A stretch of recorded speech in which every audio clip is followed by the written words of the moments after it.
Chengannur Pandanad west Pamba residence ഫോറത്തിന്റെ വാർഷിക പൊതുയോഗവും പുതിയ ഭരണസമിതിയെ തെരഞ്ഞെടുക്കലും നടന്നു. റെസിഡൻസ് വെൽഫെയർ അസോസിയേഷൻ ആലപ്പുഴ ജില്ലാ പ്രസിഡന്റ് മുജീബ് റഹ്മാൻ ഉദ്ഘാടനം നിർവഹിച്ചു. ചെങ്ങന്നൂർ പാണ്ടനാട് വെസ്റ്റ് പമ്പ റെസിഡൻസ് ഫോറത്തിന്റെ വാർഷിക പൊതുയോഗവും പുതിയ ഭരണസമിതിയെ തെരഞ്ഞെടുക്കലും നടത്തി. നമ്മുടെ ജവഹർലാൽ നെഹ്റു പറഞ്ഞ പോലെ ഒരു പൂന്തോട്ടത്തിലെ പല പൂവുകൾ ഒന്നിച്ചേരുമ്പോഴാണ് അത് മനോഹരമാകുന്നത്. വ്യത്യസ്തമായ കാഴ്ചപ്പാടുകൾ, വ്യത്യസ്തമായ ചിന്താഗതികൾ ഉള്ളവരെല്ലാം ഒന്നിച്ചു ചേർന്ന് ഒരു കുടക്കീഴിലട് അണിനിരന്ന് പോകുന്നതാണ്. ഏതായാലും കുടുംബം എന്ന് പറയുന്നത് നമുക്കറിയാം, കൂടുമ്പോൾ ഇമ്പമുള്ളതാണ്. അപ്പം ഇത് കൂടുമ്പോൾ ഇമ്പമുള്ള ഒരു റെസിഡൻസാണ് പമ്പ റെസിഡൻസ് അസോസിയേഷൻ എന്ന് ഞാൻ മനസ്സിലാക്കുന്നു. നമ്മൾ മനസ്സിലാക്കേണ്ടത്, ഇന്ന് നമ്മുടെ കുടുംബ ജീവിതത്തിലേക്ക് കടന്നു വരുമ്പോൾ കുടുംബങ്ങളെല്ലാം ഇന്ന് നമ്മുടെ കുട്ടികൾ പോലും ഈ ഒരു ഫംഗ്ഷനിൽ നമ്മുടെ കുട്ടികൾ എത്തിപ്പെടുന്നില്ല. നമുക്കറിയാം, നമ്മുടെ കലാപരമായ പരിപാടികൾ മറ്റുള്ളത് വരുമ്പോൾ കുട്ടികളെല്ലാം എത്തും.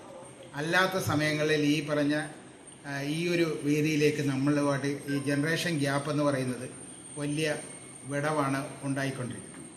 ഇതിൽ നിന്നുള്ള നമ്മൾ മനസ്സിലാക്കണം, ഓരോ റെസിഡൻസ് അസോസിയേഷനുകൾക്കും ഒരുപാട് ഉത്തരവാദിത്തങ്ങളുണ്ട്. 76-77 കാലഘട്ടങ്ങളിൽ ഉണ്ടായിരുന്ന ആൾക്കാരെല്ലാവരും കൂടെയാണ് അതിൻ്റെ ബേസ്.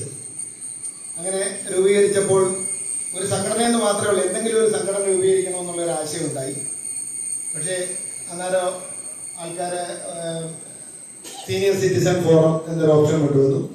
പക്ഷേ അതിന് ചില ലിമിറ്റേഷൻസ് ഉണ്ട്. നാടിൻ്റെ പുരോഗതിയിൽ ഒന്നിച്ച് നിൽക്കണമെങ്കിൽ റെസിഡൻസ് അസോസിയേഷനാണ് ഏറ്റവും നല്ലതെന്നുള്ള ഒരു കാഴ്ചപ്പാടിലാണ് നമ്മൾ ഈ അസോസിയേഷൻ തുടങ്ങിയത്.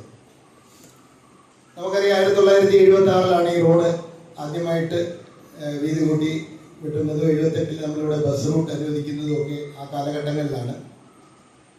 അതിനുശേഷം അതൊരു ഗാന്ധി ജയന്തി ദിനത്തിലായിരുന്നെങ്കിൽ 2021 ഗാന്ധി ജയന്തി ദിനത്തിലാണ് നമ്മളിവിടെ ഒരു പാലം വേണമെന്നുള്ളൊരു ആവശ്യമായിട്ട് 100-150 പേർ ഒപ്പിട്ട് ഒരു മെമ്മോറാണ്ടം തയ്യാറാക്കിയത്. പ്രസിഡന്റ് AR മോഹൻകുമാറിന്റെ അധ്യക്ഷതയിൽ കൂടിയ യോഗത്തിൽ റെസിഡൻസ് വെൽഫെയർ അസോസിയേഷൻ ആലപ്പുഴ ജില്ലാ പ്രസിഡന്റ് മുജീബ് റഹ്മാൻ ഉദ്ഘാടനം നിർവഹിച്ചു. Pampa residence forum general secretary CM Muraleedharan സ്വാഗതം പറഞ്ഞു. വാർഷിക റിപ്പോർട്ട് അവതരിപ്പിക്കുകയും ചെയ്തു. ട്രഷറർ KR അനിൽകുമാർ വരവ് ചെലവ് കണക്ക് അവതരിപ്പിച്ചു. റെസിഡൻസ് വെൽഫെയർ അസോസിയേഷൻ ആലപ്പുഴ ജില്ലാ ഓർഗനൈസിംഗ് സെക്രട്ടറി റിയാസ് പുലരിയിൽ, ward member Gopan K Unnithan, vice president EK Gopalakrishnapillai, joint secretary TS Varghese എന്നിവർ സംസാരിച്ചു. തുടർന്ന് നടന്ന തെരഞ്ഞെടുപ്പിൽ പുതിയ ഭരണസമിതിയെ തെരഞ്ഞെടുത്തു. ഭാരവാഹിയായി AR Mohankumar president, CM Muraleedharan general secretary, EK Gopalakrishnapillai vice president, TS Varghese joint secretary, KR Anilkumar treasurer തുടങ്ങി 15 അംഗ ഭരണസമിതിയെയാണ് തെരഞ്ഞെടുത്തത്. CDNet news Mavelikkara.